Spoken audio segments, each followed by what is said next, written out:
Well, Joe, I currently work for OnStar. Yeah, like as in Chevrolet or GM. Yeah, definitely.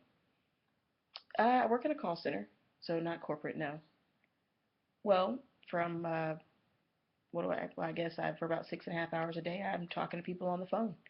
They press the button and they get me, and I get them whatever they want. Sometimes they need directions. Sometimes they're lost and need help, finding a map or finding highways or restaurants. Sometimes they need to make hotel reservations. Occasionally they need roadside assistance, which I can also assist with. I can get tow trucks out there or get the police on the line if necessary if they feel unsafe in an area. We do get a lot of calls for emergency as well. I'm not qualified to do that, so if you press your blue button and you've been in an accident, I'm not the one to talk to. I'll probably freak out and have to pass it on. But we do have people specializing in that so they can help you out if you've been in a crisis. But it's not my thing. Right. Nobody wants to deal with that. Yeah. Do you have a Cadillac? Oh, yeah. Well, press the button. Keep pressing until you get me one day. Maybe we'll be able to talk and I can take you home somewhere. Yeah, you can do that. There's really no telling where you'll end up. You could end up here in the area or get one of our other centers. There's really no way to say. Depending on what if you're on what side of the country you're on as well. You're on the East Coast, so you'll probably get me most of the time, or someone like me in my area. Yeah. No, it's pretty basic. There's nothing really difficult about it. Just there's a map. It has a huge system in there, and it remotely finds the vehicle, and I can send it out to there. You can either play it on your screen or play it through your speakers, whichever one works for you, or depending on the kind of car you have too. Do I use it? No, I don't drive a GM vehicle. I drive a Honda. I use my iPhone, but the feature's pretty cool. I have been in a car that has it, and I've seen it work.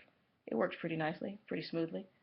I've seen how we sound, how we're supposed to sound on the over the speakers. It's pretty interesting. I wouldn't want to hear myself do it, but I guess it's kind of cool the way it all works out. Oh yeah, oh yeah, it's fine. Pays the bills. Right. We got to do that.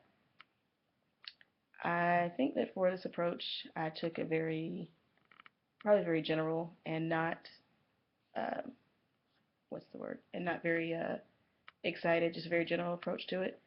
It's a it's probably reflective of my actual feelings regarding my job. More than likely, the question would have caught me off guard, so I would have had to fake my way through it and make my job sound a little more exciting than it actually is. Um, so I could definitely see myself having a very pleasant tone, like Renee did in her video, but also probably not really either meaning it or really feeling it. There's really no feeling behind it. It's just an automated tone that I've created. Probably the same voice that I use when I talk to my customers on the phone. Say, hi, thanks for calling OnStar voice, which is really not my normal voice ever. I never speak like that, but I'll speak like that if it's necessary. Um, and as reference to Chandler's work life, definitely got my little work life in there with the emergency comment and driving a Honda and using my iPhone instead of using the actual company brand that I actually work for. So I definitely saw the borderline work versus personality issue there for myself.